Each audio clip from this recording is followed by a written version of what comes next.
Welcome. You're now listening to Dirty Feet. Bonjour, oui, vous êtes sur les ondes des pieds sales, a.k.a. Dirty Feet podcast on No More Radio. And hosted by Joanie Farran, JD Papillon, Allison Burns. Stay tuned, we're going to move you.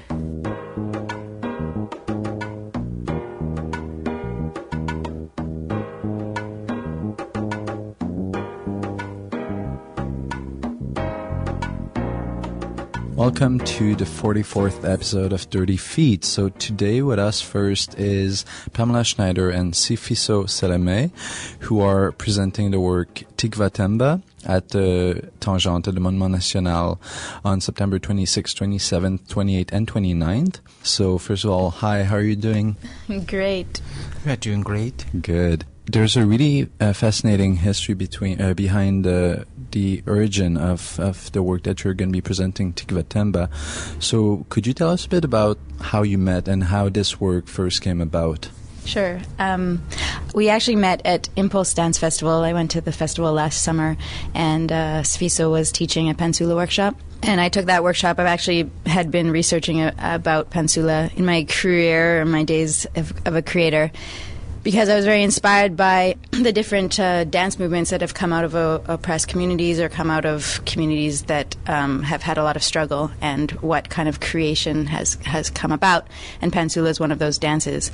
And so I took this workshop very, very excited, and the workshop was so inspiring. The way that Sifiso taught it, I think he's been taught by his grandfather, is what I understood, and just from growing up in South Africa.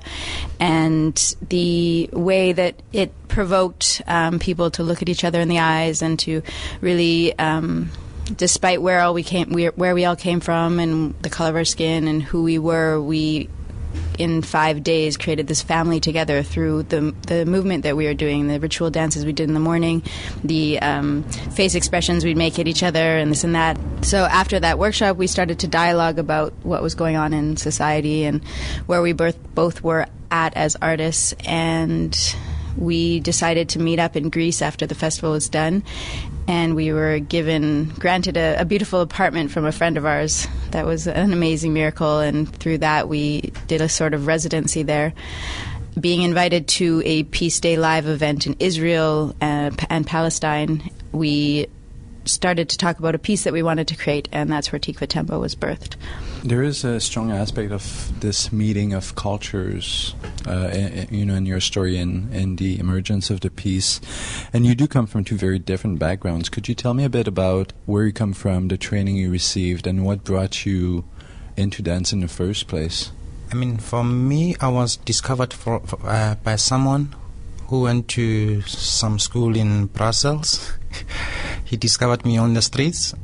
He came several times to come and check me out when I was performing on the streets. From there, I was invited to come and take contemporary classes. I started taking contemporary classes. It was my early 20s. Then from there, that's where I was able to make contacts. Yeah. I come from a very different background. I grew up in Vancouver, BC, and moved to Montreal when I was about 17. I was always dancing and doing gymnastics, and always a very active child, and always had a vision to do stuff with using video and projection. I was always very inspired by film and the way that dance and movement all work together. And I started actually studying sciences at McGill, having a scholarship there, and then met actually Helen and all these girls, Susie and Camellia, all these girls that were breakdancing at the time, and I started to jam with them. We started to break together, and we started to hang out a lot, and a lot of them had actually gone to Concordia's dance department, and so they told me about Concordia having this interdisciplinary studies program. That's something that might be interesting to me, because I was a little bit bored just doing sciences. So I actually applied for the Concordia Interdisciplinary Studies program, and I got in there, and I started dancing and doing video and doing interactive media and all of these things. And breakdancing was a big part of my life as well. We'd dance in the street, and it was actually what kept my energy very high kept me able to, I created so much in those years, and I think it's because I was constantly dancing, constantly moving, constantly being inspired, constantly reading up about this, breakdancing and learning about what it was, and also the crews, moving here, you don't necessarily have your whole family, your friends around, but breakdancing became this whole new family that opens up doors to, you meet people wherever you go, you meet other breakdancers, and it's very interesting the way that you become part of this whole community. And yeah, a lot of stuff happened since then. When you say sciences, were you studying social sciences or? Yeah, I was studying psychology in the science department. So, and from the get-go, that seems to obviously play into the work that you're making now. Would you realize that back then, that this was something that was in tandem with your dance career? Yeah, definitely. I never saw myself necessarily having only a dance career. Definitely as a child, I was always really interested in the sciences and the arts. I was also sculpting, I was painting, I was doing a bunch of things, and everyone would always tell me, Pam, you have to choose. And I would say, no, I don't. Why do I have to choose? So I didn't choose, but it's definitely all come into the work I'm doing. Like even with Sifiso, when we met, he makes costumes. He also designs. He has his own clothing line, and we ended up we made our all of our costumes. We made all of our set pieces, our props, and any kind of set design that we do. I also make video, and we made the sound. Like we're pretty much a two-person team. The idea with it, though, is to spread the movement around and create other soldiers of peace around the world. But I guess we'll get into that. I have a similar question then for you, Sifiso. Was this something that this idea of a social aspect to your performance, was that something that was present before you met up with Pamela when you were breakdancing in the streets, or was that something that is new? No, it was something that it was there since the beginning, because even for me to survive from the streets, you really have to be social to everyone so that they could give you money, they could pop out money when you perform on the street corner or somewhere in the train station. So, it's really like an important element of this dance. Even the work that Sifiso does, I was very inspired by. When we started dialoguing, he started to show me the work that he created and creates, and all of the work he does is visually very stimulating and very fashion-oriented and very attractive, yet very politically strong and very open in terms of finding the link between different cultures and different people, and addressing and confronting the issues that are going down that are keeping the divides and keeping the negative aspects of our world intact. If you can describe for our listening audience a little bit of what this fashion looks like, perhaps that's a door into the description of what's going on. My clothing range, it's a vintage, I specialize with vintage costumes, but then for me, using that onto the work that I do, it came after I had problems with how my audience reacted before with my work, because it was not so easy to digest. So I came up with this method of using fashion to make it to be light in a way. And exactly how is it hard for the audience to digest? What aspect of what you were doing on the streets was creating this reaction for the audience, do you think? The visuals, with me, for an example, when I talk about someone who was stabbed or burned, I really have to show it, and not to explain it in a way, but try to show it. So, that's maybe the other thing that makes it a bit hard for people to digest. Are you describing a violence in your work, or? Yeah. Yeah, okay. When you were performing as a street artist at first, did you ever feel that you should tone down this message, these themes that you're exploring in your performance, so that the audience wouldn't react adversely, or was it really, this is what I have to say, this is what I need to talk about? Yeah, after some time having talks with family, and they were a bit worried about where is it gonna take me, the approach to how I do my works.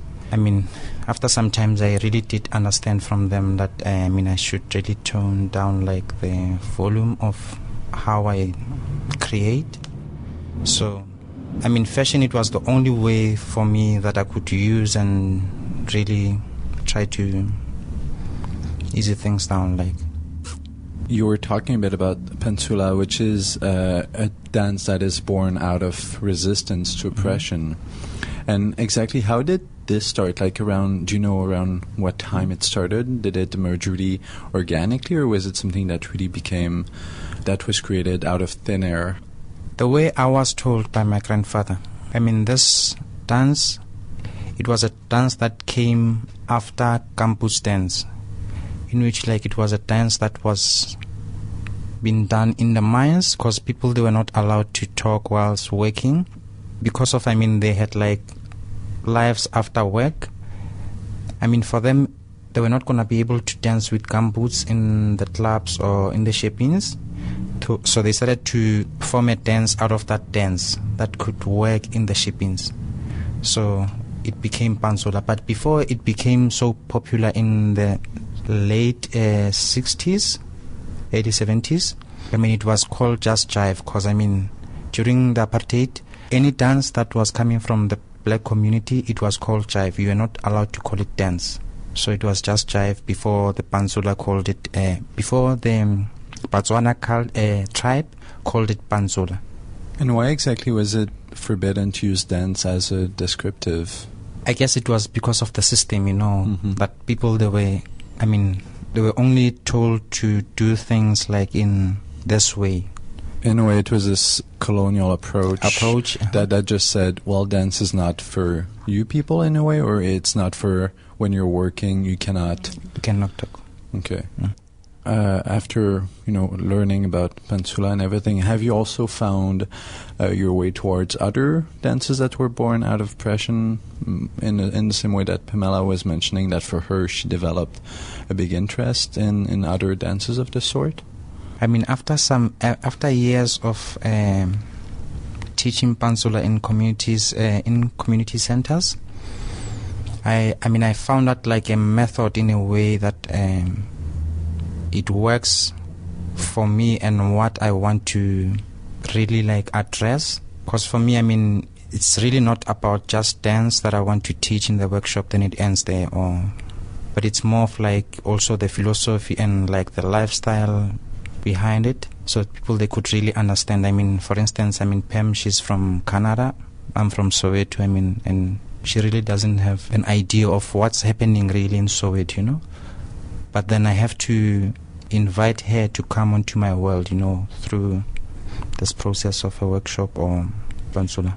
And this philosophy that's behind it, or that's above it in a way, could you tell us a bit about it? What exactly is this philosophy? It seems very far-reaching. It seems to be about so many different aspects of your life. Mm-hmm. After the independence of our country, when Mandela became a first black president of South Africa, because of, he was aware in a way of the trauma that has been going on before he came onto power, that it might somehow affect his leadership. He introduced this Ubuntu culture in which it was only existing on black families, that we should now really stop it, it should really become a thing of everyone, not only a culture that exists amongst black. So it was more of blacks and white and people of any skin color, they should communicate to each other. And just earlier, before we turned on the microphones, Pamela was describing a bit of what happened in that workshop. I'm wondering, from your perspective, if you could let us know what happens physically when you're passing along this dance to another person.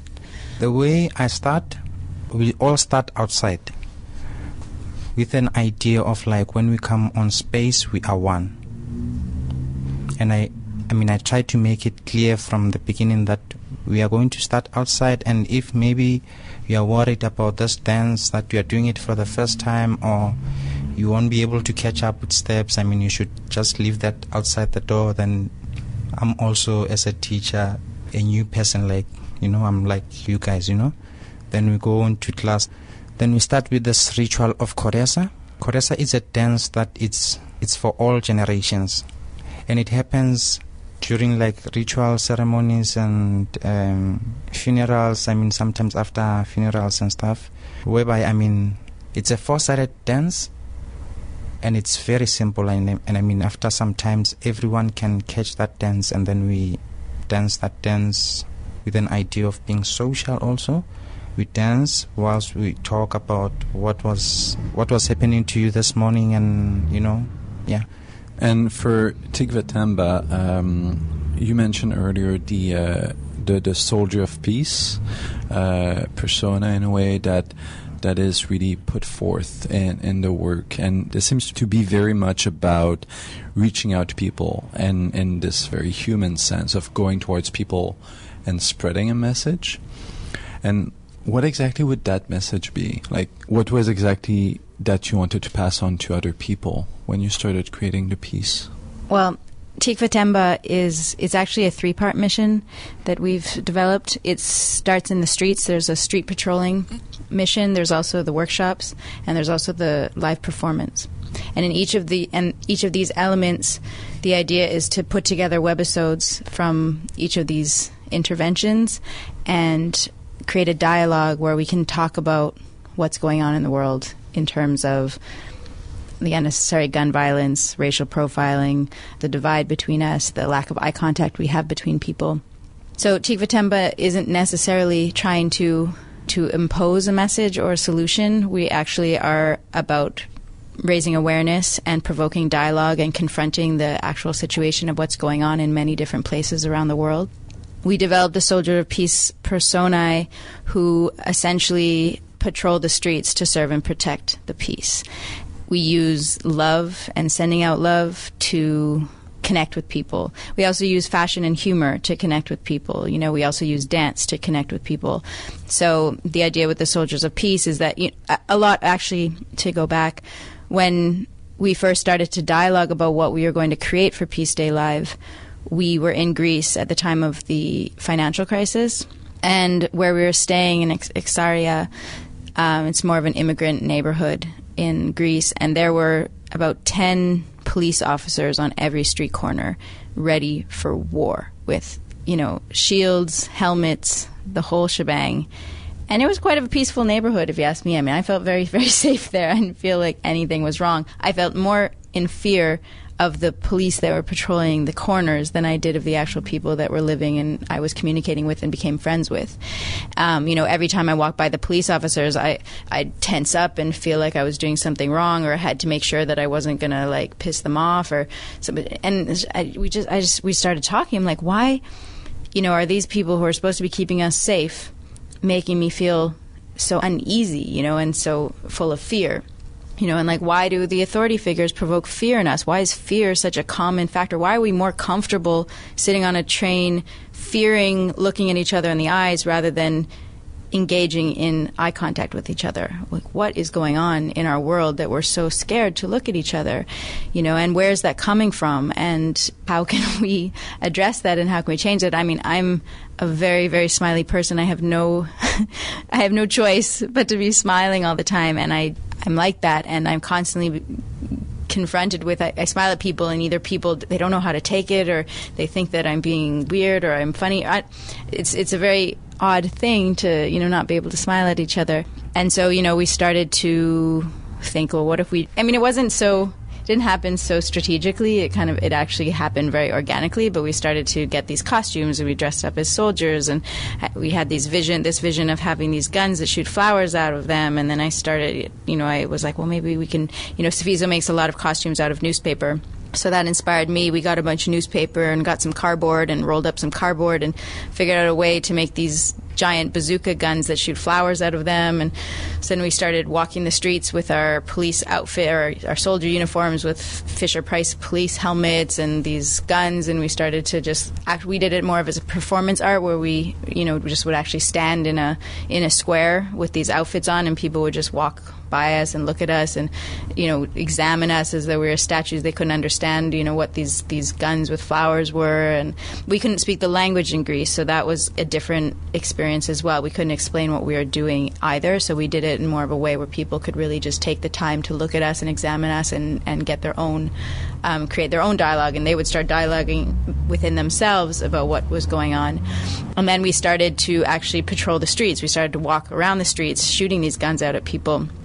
And that would, first people would be very scared, and then they see the guns and they laugh, and it actually just like broke down this wall between us, and people would start talking to us, people would laugh at us, people would even start dancing with us. When we did it in Israel, we got a little bit more loose with it, where we would start even dancing, like doing these little dances before we shoot the guns out.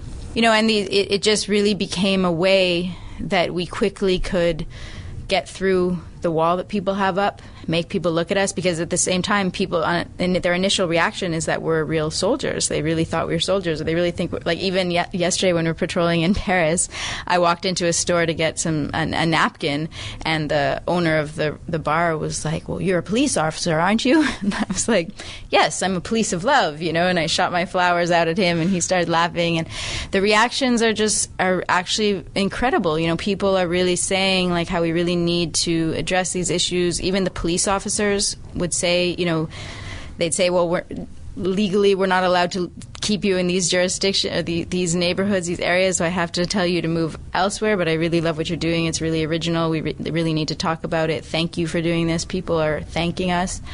And so we started to really realize the importance of addressing this, and how we are being silenced as a people, and we do actually have control as a people as well to take it upon ourselves and decide how we want to patrol the streets. I think one of the concepts that have really emerged for me in creating this piece is the idea that as a citizen we have both duties and privileges, and if I find as citizens have high expectations for what our privileges are, or demand our privileges, yet we've decided to give our duties to the workers or the people around. There's the garbage men that pick up our garbage. There's the police officers that keep the streets safe. There's the firemen that, will get the cat out of the tree and, put out the fire.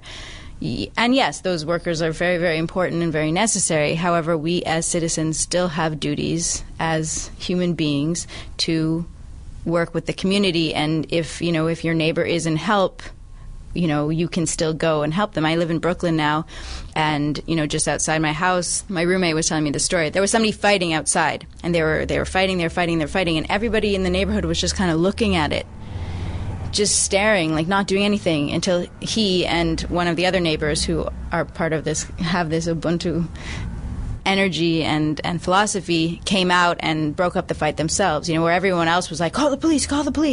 It's like, what, this is our community. We know this brother and that brother. Why do we need to call the police, who are going to arrest these two cats, throw them in jail, and put them in jail where they're going to be decreasing in their growth rather than developing with us within the community? So it's really that question, is like how we as citizens can take on the duties ourselves and the responsibility that we have to keep the peace within our own community, and how can we teach our children how to be, and how can we talk to our children about how to be, how can we create good role models for our children, good role models where we live the Ubuntu philosophy, where we look at everybody in the eyes and give everybody the respect that they deserve, no matter what they look like or where they come from, and really be accepting to the differences and enjoy the differences that we share. Me and Sifiso are extremely different. The way we create, our backgrounds, what we've seen, how we're treated. Going through Israel is very different, how I'm treated versus how he's treated. How the border crossings allow me to go through versus give him a problem. The problems he no longer has when I'm standing next to him. There's a lot of realities that we're facing in the differences of the skin color we have, yet our souls are the same. And we're connected creatively and spiritually in another level. So, that in itself, visually, I think we're an expression of this philosophy as well.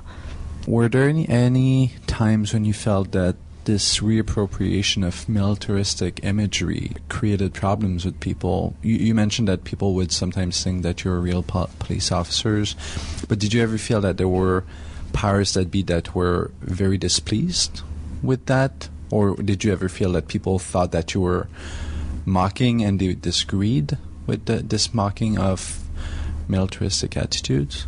Definitely.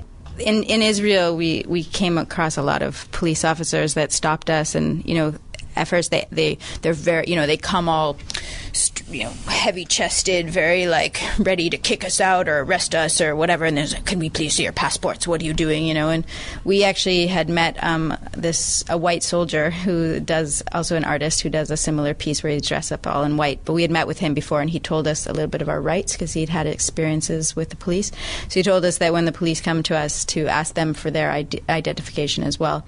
So when they ask for our passport, we'd say, well, sure, here's our passport. Can we please have your ID as well? Which just that, puts them a little bit into their place, and they say, well, what are you doing? What are you doing? And we say, well, we're patrolling to keep the peace. Or, we're serving and protecting the peace. We'd say something like that. And they just get totally confused because, that's what they're doing, right? And actually, we would even go further into it. We'd say, we're here to serve and protect the peace, and we'd actually shoot flowers at their face from our guns, which to them was just, how can you not laugh when you're a police officer holding this giant M16 and some, like, two, Mutt and Jeff come over here with their guns and shoot these flowers at you, So they start laughing, but are not allowed to laugh, so they quickly, like, come back to their, strong, aggressive face expressions and, try and find something on us, and they can't. At one point they were like, is this a real gun? They grabbed Sifiso's gun. Is this a real gun? Are you a police officer in your country? Because Sifiso's he looks really good. Like, he looks really good with his gun. I don't know if good's the right word, but he he has a very natural, I guess I don't know if you want to speak about the gun suits you. I guess. I wouldn't say it suits him. I think it's just maybe his experience. He's witnessed a lot of soldiers with guns, maybe. I don't know. It's maybe something more comfortable in your world. I never played with guns as a kid. To me, the whole experience of holding guns is very against my whole being. I grew up when my mom would never let us have guns, and I also agree with that. Like, I never would give my kids guns. We never even played with water guns. Like, guns was just like, no, my mom would always not, like, hate movies where there's guns. And I definitely had mixed feelings about it. Like, I love Quentin Tarantino's movies in the way that they, really hit it far. They take confront issues in a really extreme way, and there's a humor to it, but they're also very intense and very powerful because you're like, wow, this is actually, he's making this huge joke about it, but it actually happened, and so I think is a powerful way of addressing an issue. So me, it's very hard to hold this gun and to shoot a kid with a gun and all these things is a very emotional experience. But yet something that I think is also an important process to work through because it's a reality. I mean, even in Paris, we'd walk around and there's police everywhere and soldiers everywhere, huge guns, and they're holding the trigger, like ready to shoot. And there's nothing going on in Paris. For me, it just felt like they were just, showing off their money or something. It was a little bit of that. It was just like, oh, look at all of our military, look at all of our police officers, look at our big guns.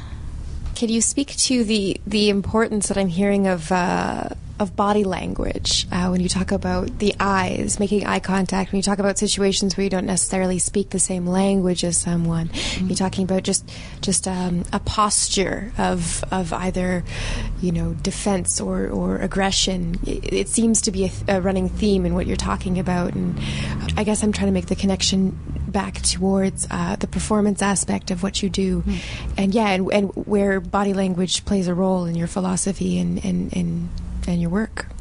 Definitely, the body language is really important when we're patrolling the streets. I find every person that I shoot my love gun at, I actually adjust how I approach them and how I shoot the gun at them, and I make a lot of mistakes, and I learn from every one of those mistakes, as we do in life. Like you misinterpret how it will be. I may see somebody that I feel like I want to shoot the gun at because they're looking at me, but I maybe do it too quickly and they don't see the humor in it at all, or I'll really scare them, and that really pisses them off. Like, we've had a few people give us fingers, or and that's like, I can literally count on one hand how many people we've really offended. So I think we aren't too bad about it. But I definitely, you have to be really sensitive. You really have to be very open to all the energy in the air and everybody. You know, a lot of it is, especially in Paris. I mean, that's just the most recent patrolling we've done, so it's very present in my mind. People in Paris, there's a lot going on, a lot of creativity, a lot of busyness, a lot of art, a lot of great fashion. But, you know, people have a lot of frowns, a lot of frowns in the street. And so that was, essentially we're like, this is our mission. We got, we're going out to address those frowns. I mean, that was what I kind of set myself to. And so, in that, I had to find my way to make them see me. Even because people won't even see, even if you're dressed up like a police officer and I have a giant gun, they still wouldn't even look at me, So I kind of have to like sneak my way or do a little dance that gets their attention and then spin and shoot it at them, and it makes them laugh and then makes them open to talk to me as well. And so it did provoke a lot of dialogue. And I can speak French, so that was fabulous because I could really dialogue with people and hear their opinions of what's going on. And there's some people, actually one of the techniques that I've really incorporated a lot into the Soldier of Peace persona is the idea of mimicking and reflecting society. It's something that I learned from the Masquerade Society in Nigeria, which is essentially it's a society of men that go around and patrol the streets, and they're masked characters, and it's a traditional way of policing in Nigeria. It's the way that people are addressed the bad and the good going on in society. So they do it by means of mirroring what's going on. So often, like, I'll mirror somebody if they're standing there, just, there's somebody standing there with their arms crossed, all pissed off at the bus station, whatever. I might go up to them like that as well and then shoot the flower and make them laugh. Or somebody's on their phone, I might, like, pretend I'm on the phone. Or somebody's walking with their umbrella, we might, do, and then, so it allows people to also see themselves, reflection of themselves. And I mean, according to my own perspective in terms of like patrolling and performing in different countries, I mean, the history as a background, it's also so important, because I mean, the peace, when we did it in Greece and when we went to Israel and Palestine, it had like a different meaning, even though we were doing the same thing like we did in Greece to Israel and Palestine. And now Paris, it became also a completely different world. Yeah, so I mean, it always has to do with the history, of that culture, and yeah, the history and the present situation, I think, as well. Mm-hmm. I'm curious how it's going to be patrolling in Quebec and in Montreal, just especially what's been going on a lot with the manifestations. And when we birthed the piece, also I had just left Quebec right at the time when the whole loi C-67. The one for student protests? Yeah. What was it? Anyway, that law. Anyway, when the whole, like, Red Square and, there was a lot of manifestations and protests in the street was going on, and there was a lot of police brutality going on that was very unusual for Quebec. So that also was an inspiration behind this piece. But, yeah, definitely people are more sensitive and less sensitive and more used to, in Israel and in Palestine, people are used to soldiers being everywhere. So people were very, like, intrigued by what we were doing. In Tel Aviv and in Jaffa, people were really thanking us for doing this because people have become so apathetic to soldiers walking around with guns that it's so common and so everyday and familiar that they've forgotten that even should be questioned, or that, why are there guns everywhere, and, what it is to even just have a flower gun. And, the piece is an open dialogue. I think that's really, really key. And we don't have the answers. There's so much trouble going on in the world right now. We're not here to say this is the way it has to be, but we are here to question. We are here to address it and to create a community and a movement, of, like, I write this a lot, like, I have a dream that all the police and all the soldiers patrolled with love rather than fear, and what would that mean? What would that look like? What would our world look like if that was the case? And will you be bringing your Soldiers of Love persona in Montreal soon? You mentioned yes. Is there any way we can know where to find you? Is there any, like, select locations that will be visited? Or do we just have to go around the city and try to find you? we might try and find you. If you have a big frown, you might get addressed. So people who are listening, make sure to frown for the coming weeks. And that way you might be visited by the soldiers of love, of peace. Well, peace, love, pretty much all of that. Police of love, soldiers of peace, whichever. I mean, the name actually came to us in Israel when we were. It was funny. I had to get an iPad, so we were at the Mac store in Tel Aviv. Super random, but we were dressed. We were ready to patrol because we were going to patrol that entire day. It was just the start point, and so we were there in our soldier outfits, looking at an iPad, and this guy came up to us, and in Hebrew was like, "Excuse me, are you guys real soldiers?" And we kind of looked at each other, and we're like, "Yeah." And he's like, "Yeah, because you guys are like, you're really soldiers of peace. You guys look like soldiers of peace." And we're like, "Yes, we are soldiers of peace." He's like, "Wow, that's amazing. How many are you? How many of you are there in the world?" We're like, "Well, right now we're 2, but soon there'll be more." It was nice in Hebrew. It was Yecholim leshalom, Yecholim leshalom, or something like that. It was just, anyway, so it was birthed right there. Speaking of language and peace, can you break apart Tikvah Themba for us? Tikvah, it's in Hebrew. It means hope, and Themba, it's a Zulu word. It also means hope. Beautiful. Now, you do have the Monument National booked with through Tangente, so what's happening there?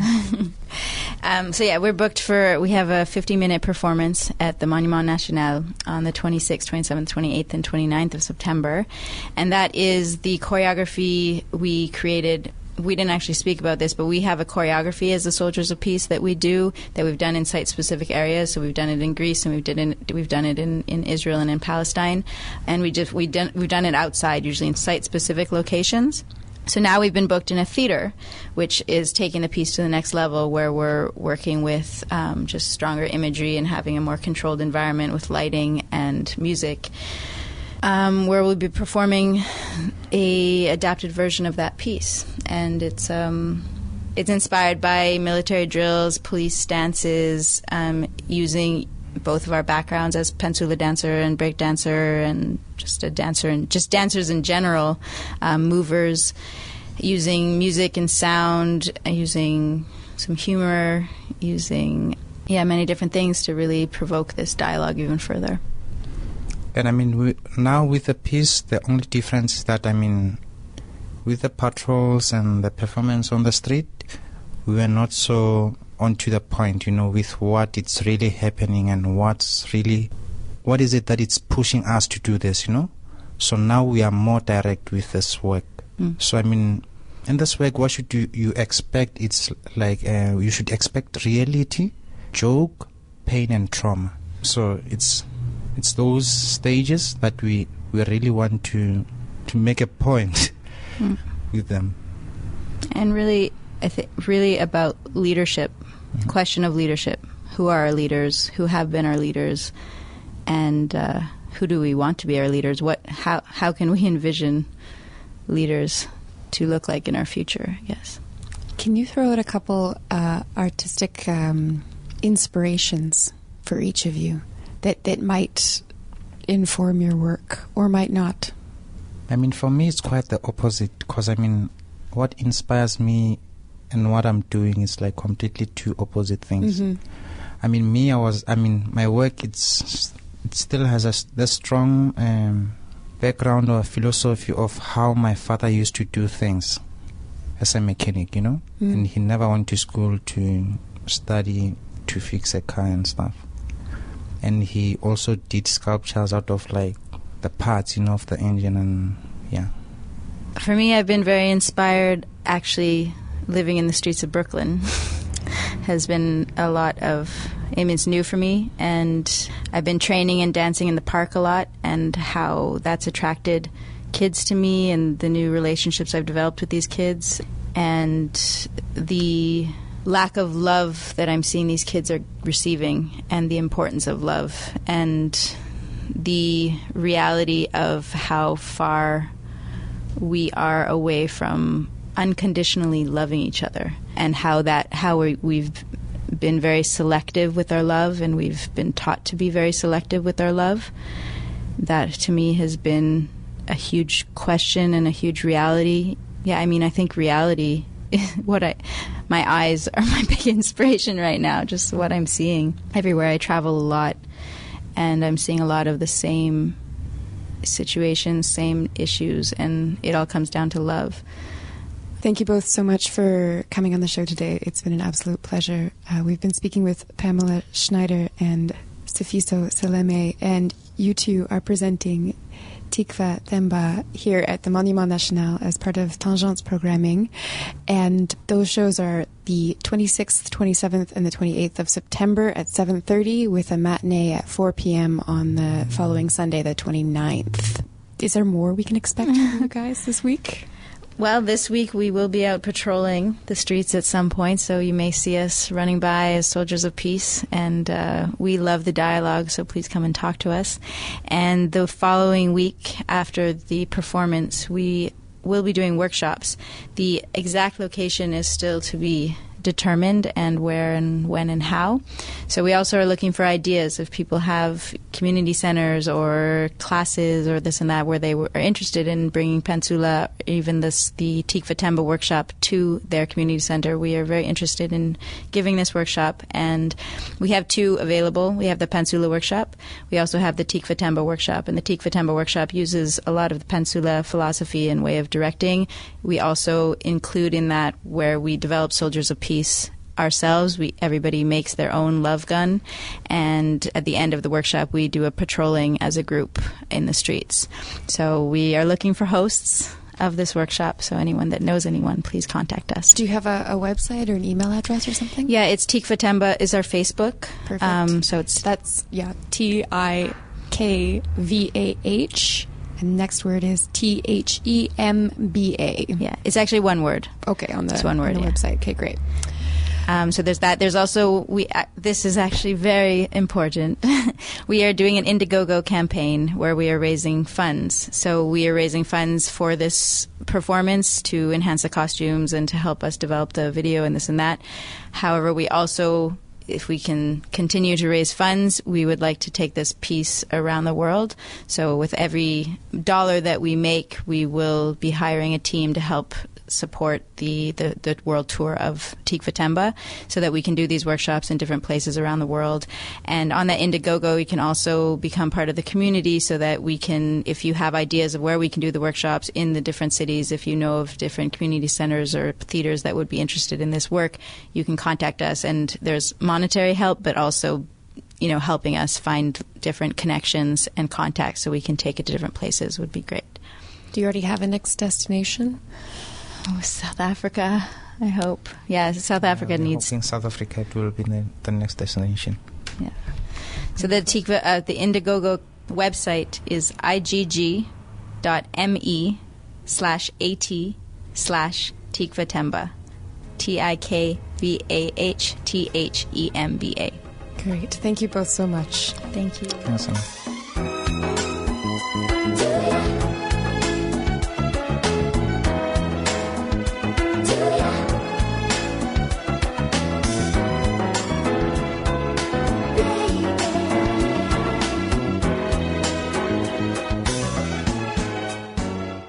In studio with us now is one of our favorite return guests on Dirty Feet. We had him on our 7th episode way back when. This is George Stamos. Hello, George. Hello. We had you on with Aaron Flynn before. We talked about a lot of different things. We talked about dance and choreography, and it's tended to kind of center around teaching back then. Yeah, when we were that's discussing. right. Yeah. I remember that episode very well, and if you haven't listened to it already, listeners, go back and check it out. You have a brilliant mind, and we're so excited to have you in studio again. Thank you. I'm happy to be back. This time, the context is a choreography of yours called Liklik Pick. Correct. And it's a piece that you choreographed, and you're also performing in alongside Danny Desjardins. Yeah. Now, let's do a real quick recap on who you are, just in case we have Okay. people coming in who haven't heard our episode with you in the past, who don't know who you are. You're a well-known choreographer here in Montreal. Do you want to talk a bit about your background, your training, drop some names that you worked with and all that rest? Well, as a dancer, I've worked with a lot of different people, and so I won't get into that so much. But I'm from Nova Scotia originally. I moved around a lot in my formative years. I went to school in Amsterdam at the School for New Dance Development. I quite early in my career decided that I wanted to be a choreographer and a dancer. In fact, actually, I wanted to be a choreographer for a long time, and then I went back to wanting to do choreography and dance when I lived in New York for 4 years, where I did a lot of solo work and worked for dance companies there. And then 15 years ago, I moved to Montreal, and I've worked with a lot of contemporary choreographers here and been doing my own work pretty much seasonally, being presented at theaters. And in Montreal, and now I'm currently working with Nyeta Nyeta, a contemporary African dance company under the direction of Zab Mambangu, and that's a really great experience for me, continuing to learn as a dancer, which is really exciting and keeps me inspired, and working on just keeping moving forward and evolving in my career and staying open to new influences and looking at what I've done in the past and how to bring that into the present.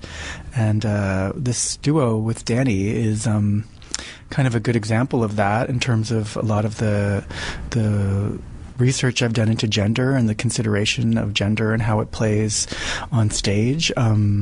This is the first piece I've made with just guys as a cast.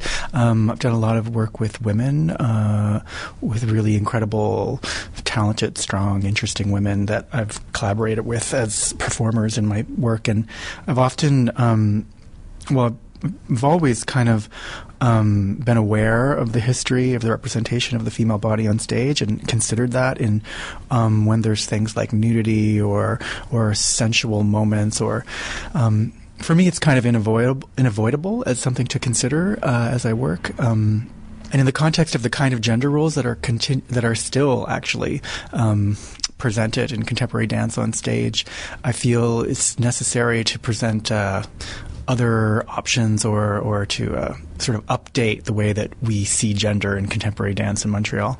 So I became interested with this project at the start of how could I re-examine my choreography with a male cast. What's the difference between the same material being performed by the male body or the female body? How does it change the reading? And that's kind of was the starting point of this project.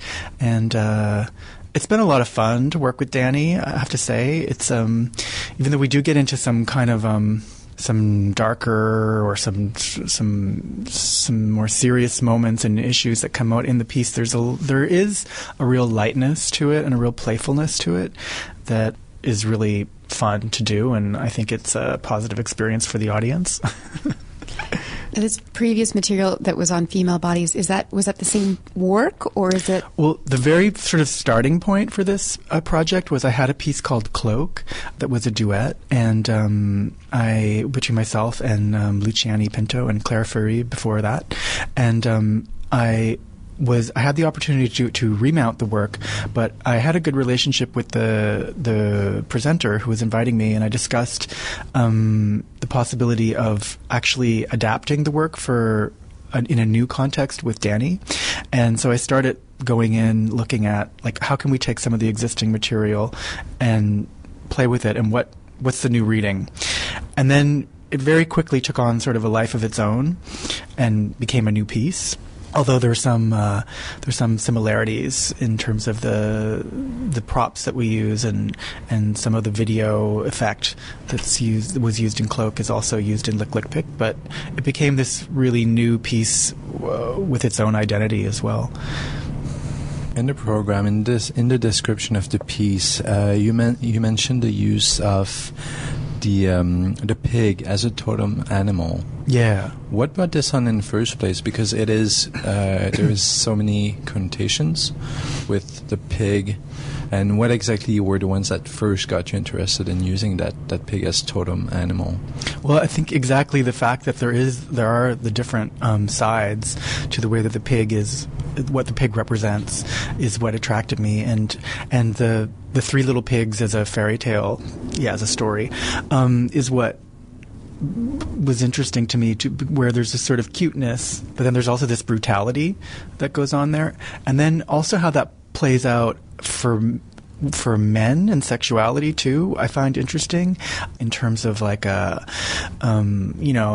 male chauvinist pig, for example, or in gay culture, like if you're like piggy or you're into pig sex, that's kind of like positive, right? Like, so there's this. It's very like complex terrain to kind of dig into, especially in a duet with a guy. So, yeah, all that I found really interesting. The title of the work, Liklik Pig, translates directly into Little Pig in Pidgin English from Papua New Guinea. Okay. Where does that come from? Well, I did initially in the research, I did this research into like different storytellings and into and I found different, depictions of the Three Little Pigs, and I found this version of a broadcast of the Three Little Pigs that had been put out in Papua New Guinea in Pidgin English. So you can recognize, it's got a relation to English. You can recognize like Little Pig, Liklik Pig.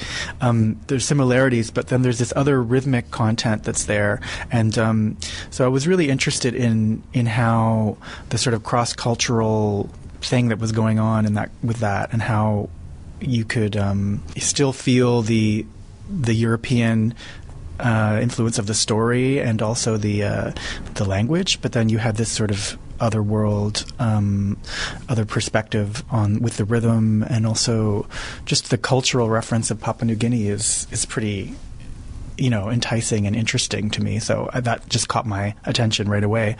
Not that I really got into going into their culture so much. Does it inform kind of the sonar experience of the work as well? Yeah, it's actually part of the soundtrack. In the piece you do hear excerpts of the broadcast of Liklik Pik by the announcer. So you hear the language in the show. You hear Liklik Pik, Liklik Pik. And was it also influential in the imagery that was being used in the piece? Or did you, because you mentioned you didn't really touch the cultural aspect of Papua New Guinea, but are there elements that you feel were more typical or representative of what you know of the culture that you brought into the visual aspect of the show? No. You stayed away from that? Well, I mean, I'm looking at sort of a world context too, and so I mean, like, there are certain things that are universal, like food, rhythms. So there are things that are cross-cultural that are there. But I didn't do a deep study into the piece. Is not about Papua New Guinea culture. But you mentioned that there are things that are more universal, such as food and rhythmical qualities. Yeah. But even then, there are taboos which are really specific to some cultures, especially when it comes to food. Is that something that you're exploring? Our approach to food is going to be different in many different cultures. I'm not sure I understand exactly what you're saying. Well, I mean, you look at some cultures where there is force feeding of people, or in some cultures where food and abundance represents wealth. Whereas in other cultures, like in North America, where food, the people's approach to food can be very unhealthy sometimes, with things like anorexia and bulimia. So food is something that is not completely universal in a way. It's something that we all cultures have to eat to live. Yes, but our relationship to food is going to be different based on the culture we come from sometimes. Yeah, I would just say that my viewpoint on this topic that we're talking about is that we're living in multiple cultures. I think we can't say that there's a predominant North American culture, really, in a way. I think there's a multiplicity of cultures and communities that exists, and I think that all of those things that you just mentioned are things that could exist here or in other countries as well. So that's why it's universal, because it does. So I don't know what you're asking, really. Well, basically, I'm pointing out that people's approach to food is not going to be just one thing. It's not one through line that goes through all of the cultures. You mentioned we all need to eat, but our perception of food, of subsistence, is going to be different. It's not always the same thing, I guess. No, not even in different audiences that you might find in Montreal. Or different members of the audience in Montreal. But what I can say is that the interest that I have in the food reference here is about the sensory influence, and also it's directly related to this idea of gluttony and how that relates to masculinity and certain kind of stereotypes about men, and like men as sort of like consumers and who basically control the world, and it's kind of like these stereotypes of men that relate to it, speak to a kind of truth too, that I reveal in the work. And then often, like in most of my work, what I'm doing is I'm putting issues out there so that they can be discussed and revealed, and hopefully expand the way that we think about some of these things instead of narrow them. So that's the role of food. So there's a multiplicity always. It's not about just this one thing. There are other lines going on. So when you talk about food and pleasure, you can talk about there's positives and negatives to that, right? And did you approach food in a way as a metaphorical representation for sex also? Oh, well, I don't need to approach it. It's already like that. It's very present. Yeah. So there's that, yeah, for sex, but also for play, or for celebration and for ritual. I think food plays that role in most cultures that I've know about. That's one of the universal aspects of it that I was talking about. So yeah. In the promotional images for the show, I see these pig masks, and thinking back to Husk as well, you played a lot with masks. So what's going on there? What do they do for you? Well, I've worked with masks since since the beginning of my choreographies. I've done a lot of mask work. Mm-hmm. Mask work is there's many different ways that you can approach it. The way that I tend to approach it is, and that I approach it in this piece, is sort of just primarily two tracks to it.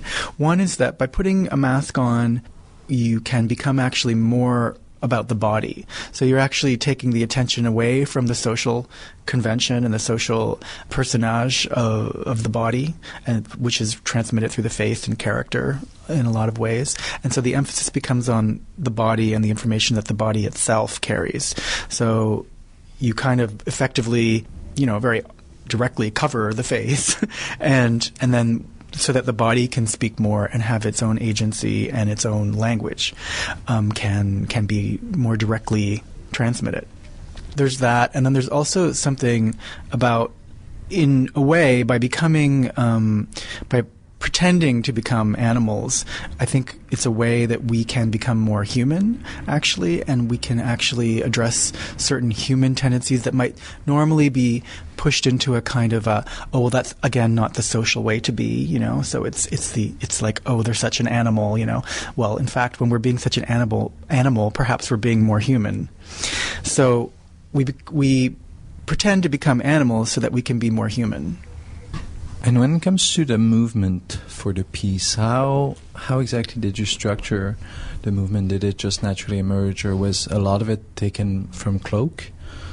The movement. There's certain materials that were taken from Cloak, but then there's a lot of new stuff, and then it was really about what took over is this play between Danny and I, which I think opened up as a result of us being two guys too, because I think you can go into a much more playful place with two guys, or two women even. Than I think the male-female duet is just it's so loaded, and continually there's these very old representations of male-female relationships that just are put on the stage that just sort of take over, So it kind of opens it up to have two guys, because they can be brotherly, there can be sensual moments, but then you can right away be into another thing. It's not a romantic thing necessarily. You don't have to address that like you do with a male-female. So working with Danny, new avenues opened up and new material arrived, and also the material that was existing previously got to be reinvented and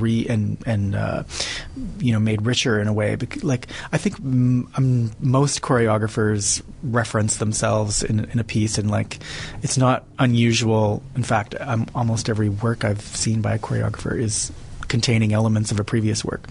It's kind of a natural thing. So that was part of this project as well.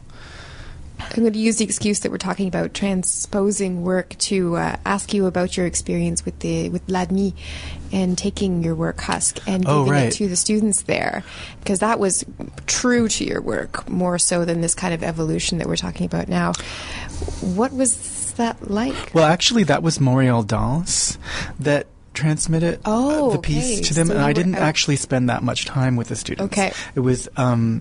That's interesting in terms of it was the interpreters of Montréal Danse that taught them their roles, which is a different process than had I been more present. I mean, I was there for a few weeks, but so I was. It was a little different than had I gone in and worked more with just the students. Yeah, so it was a Montréal Danse project that But I mean, I loved working with the students in the time that I did, and I thought they did a really great job, and I was really happy to let the piece in the project have that other kind of extension.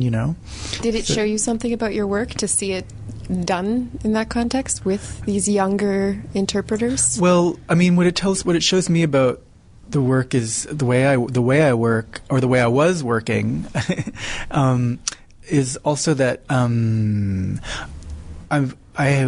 that project it was very particular to the interpreters. So the direction that I gave one interpreter might not necessarily be the same as another.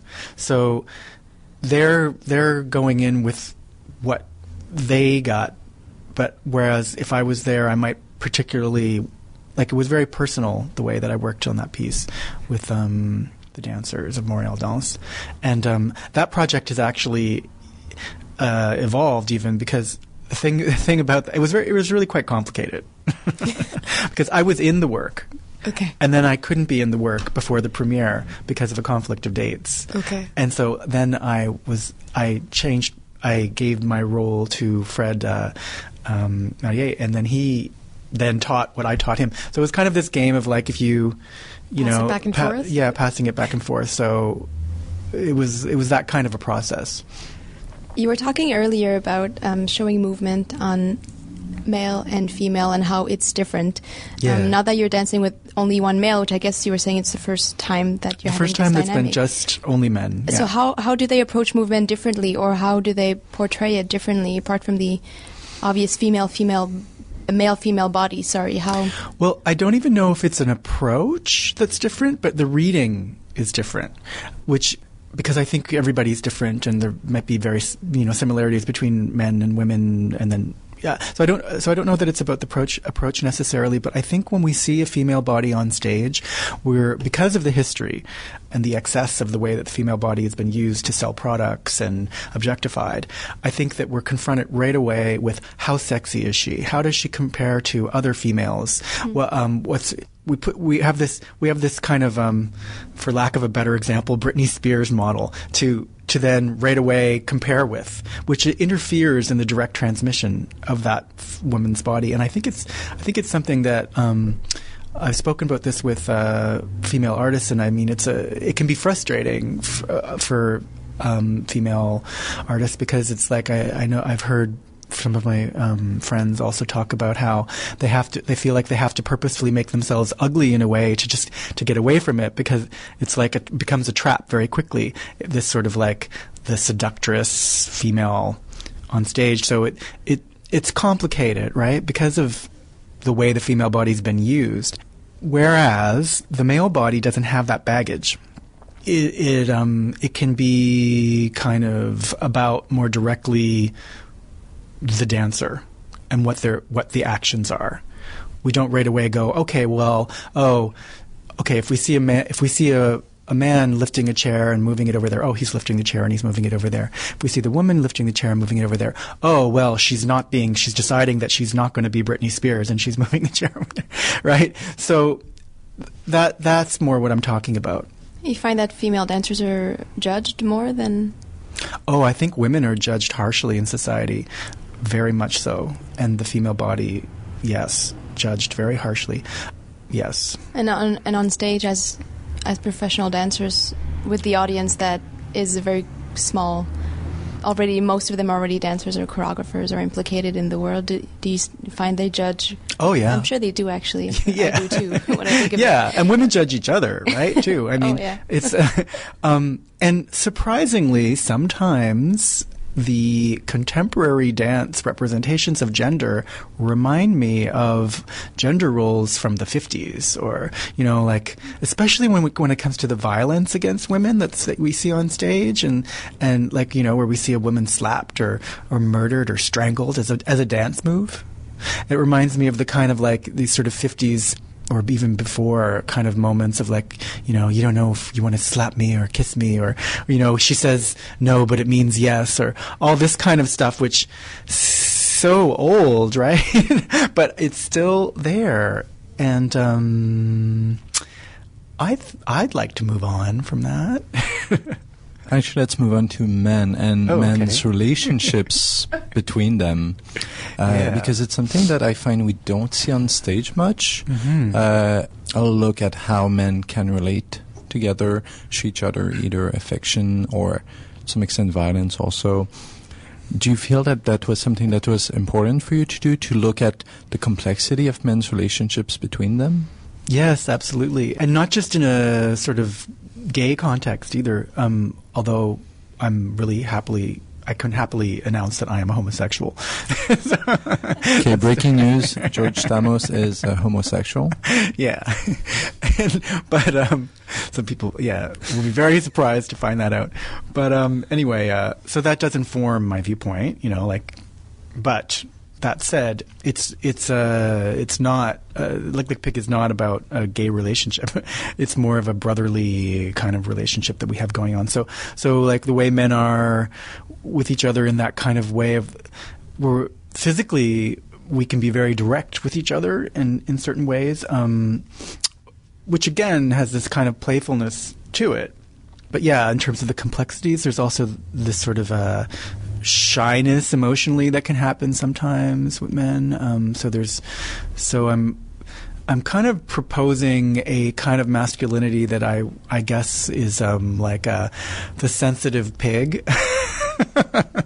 So yes, very like into pleasure and feeling that animal side and that sort of rougher side of masculinity, but with a sensitivity at the same time and an emotional side. Yeah. Do you feel that sometimes it can be a bit taboo to explore men's relationships between each other? And I don't mean here as in a homoerotic sense, but really about how men can show each other affection, men can support each other. Yeah. Well, I think really quickly things become a gay joke, when these things happen. And I think that is, that's a problem, which is exactly why I kind of didn't want to make this duet just about a gay sex affair with Danny and I, because I think it's sort of a cop out on avoiding this other kind of like way that, exactly like what you're saying, like that men can shy away from sharing, being sensitive with each other. So, if they're being sensitive with each other, it must be because they're gay, which we see all the time in subtle ways, the sort of subtle gay joke that happens. And, why is it funny for two men to be like just tender to each other or just emotionally available to each other even? Why does that have to be only in a romantic way? It wouldn't be for women. I think we would be more comfortable seeing women share their emotions. There was this fad a few years back, quite present on social networks also, of saying no homo after something that could be perceived as this gay moment, and creating gay panic to some extent. Do you feel that that's something that we are starting to move away from, or do you feel that that's something that's still ever present? Homophobia? Well, not just homophobia, but the gay panic moments, between straight identified people who are so afraid of being perceived as gay. Well, it's really interesting how it's all kind of shifted, because it's like we've got the metrosexual, and we've got people like The Situation, for example, on Jersey Shore, who is like maybe a really good example of like the new macho in a way. But I mean, he wears makeup, he goes tanning all the time, he's so concerned with his body. He's like, I think was it GTL, Gym Tan Laundry. Gym Tan Laundry. I'm sorry about knowing that. Right, so we've got that as the like straight guy, and then we have the gay culture that is like more and more about growing the beard, which I'm guilty of, growing the beard, not appearing too concerned with fashion, being more sort of lumberjacky in their approach, being more classically manly. So but very expensive lumberjack shirts, though. Yes, maybe so. But so things have kind of like shifted in a way. So it's a little hard to pin down certain things. But then also to complicate things, we have, what's happening in Russia, which is just, and other parts of the world that are, it's just horrible what's happening with gay people, and the torture and abuse of gay people across the world is happening. And then we have straight people that are speaking out against that, which is great. So again, it's really a complicated world we're living in with lots of multiplicity of viewpoints. And so this work has already been presented in a lot of different places, and one of them among dance makers and the Oftier is the Queer Arts Festival in Vancouver. Yeah. So perhaps on this topic of interpretation, was there a difference presenting at that festival versus other places? Yeah, there was, for a few reasons. One was that festival is a festival of, it's not a dance festival exclusively or a performance art festival. There's performance art, dance, theater, visual art, all in the festival. So that was really fun and exciting for me to be sharing a festival with artists from different disciplines in their own field, meaning like it wasn't that, because often there might be different collaborators in a dance or performance art festival, but these people were visual artists showing work in gallery as part of the festival. So that was really interesting for me, and I enjoyed that context and how it opened up the different, again, opening up the way that people see gender and different takes on queer, for example. And it was really enjoyable to perform for the queer audience as well. I think I felt that maybe some of the aspects of my work that have maybe been read as that's weird, that's that weird side that he does, or it's a he's freaky or whatever. I think the people got the queer audience maybe were more tuned into the logic of the references of like how I was remixing codes, because from a queer perspective, you do see how things like gender are constructs, and so from that viewpoint, you can see how you can remix them. And whereas if you're not coming with that, it might just seem like, oh, it's just a mixed up weirdness, right? Where it's actually, I'm coming from a viewpoint where I acknowledge that these things are constructed in society, and so then I'm reconstructing them, taking them apart, putting them back together in new ways. And I think the queer audience really got that, and that was enjoyable. I mean, not that you can't enjoy the piece if you don't get that, and if you think it's weird and just kind of wacky, that's fine with me too. So I'm looking forward to the Lagora audience in all its queerness, or not. Do you have a preference? Would you prefer your audience to come prepared in that way? Do you want to inform them of what you're doing in that context? I create work that that's why I try to tap into these universal things, like what I was talking about with the food and certain gender approaches.